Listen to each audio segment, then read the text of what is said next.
On the fourth day of building the foundation, I was awake at 5 a.m. After a quick coffee and breakfast, I knew exactly what was the plan. The first task was to drill holes into the strap foundation and insert 60 cm long rebars before filling the grey box with concrete. I started cutting the rebars. It was about 70 pieces in total, and it didn't take that long to finish. Meanwhile, my dad was drilling holes into the strip foundation, and I followed behind, inserting the rebars into place. We could have placed the rebars while the concrete was still wet, just the day before, but we were not 100% sure about the exact placement at the time. The measurements were clear, but the how and execution always leave room for adjustment.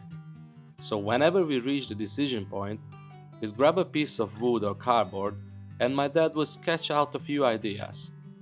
Then we would choose the best option for us.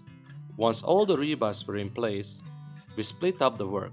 My dad took on concrete mixing duty, my father-in-law handled pouring the concrete into the blocks, and me, I was the guy pushing the wheelbarrow back and forth. This part was actually fun and very efficient, with the three of us working together. We filled the blocks shovel by shovel. Even with breaks, it took about 3 hours. If I had done it alone, it would have taken the whole day, so I was grateful for the help.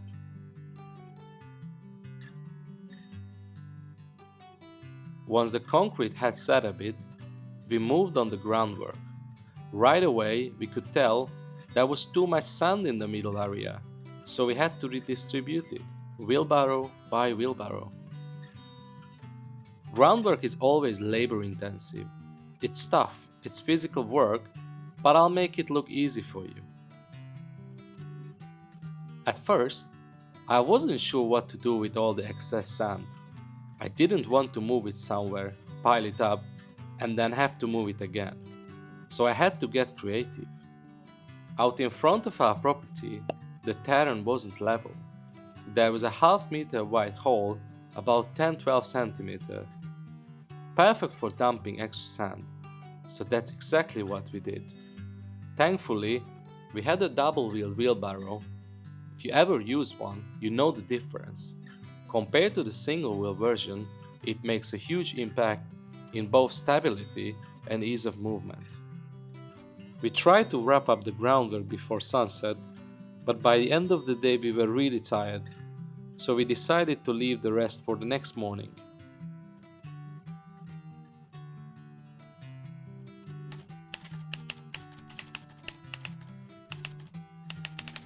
The next morning, we cleared out the remaining pile of dirt from inside the foundation and shifted our focus to the next phase. I picked up a plate compactor nearby, since the next step was to compact the ground as much as possible before the crushed rocks delivery arrived. Unfortunately, the compactor broke down. It wasn't delivering consistent impact and just wasn't working right. We tried to fix it, but in the end, I had to return it. I needed to find a replacement fast because the crushed rock delivery was on its way. Luckily, we found another rental place nearby and managed to get a working compactor to the site. But unfortunately, we didn't make it in time. The delivery showed up before we could compact the soil inside the foundation. It was tough watching the driver drop the rocks outside the foundation, knowing we would have to carry them all in by hand. Once I got back with the compactor, I started working on the ground right away. While I was gone, my dad and my father-in-law had installed 2 pipes, one for water and one for sewer. They ran them through the sleeves we had installed in the previous episode. Another day had passed, and that evening my father-in-law had to leave. So we pushed hard, moving all the rocks into the middle of the foundation, while my dad spread them across the area. Getting all the rocks moved was a relief, but we still had to compact them before we could move forward. We also left the left side of the foundation clear, since the sewer system still needed to be installed, but that's a story for another episode. The next morning, I woke up early and got straight to work. Compacting the rocks takes time, It's a slow process and you have to go over the entire foundation again and again. Holding the machine isn't the hardest part, but it constantly shakes your whole body. For me, even 10 minutes at a time was more than enough. Luckily, I still had some help, so my dad and I were able to take turns. The rocks we ordered were not enough. Somehow, we ended up a bit short and we were desperate to get more that same day. The problem was Sunday, and in Poland, pretty much everything is closed on Sundays. Luckily, we got really fortunate. Someone nearby was able to help us out some leftover concrete pieces from a demolition site. It wasn't perfect, but it was enough to fill in the rest of the foundation. We had an amazing time and made a lot of progress, but eventually it was time to say goodbye. My dad had to head back home, and after a long week of hard work, we were all pretty exhausted. So leaving the base behind actually felt like a bit of a relief.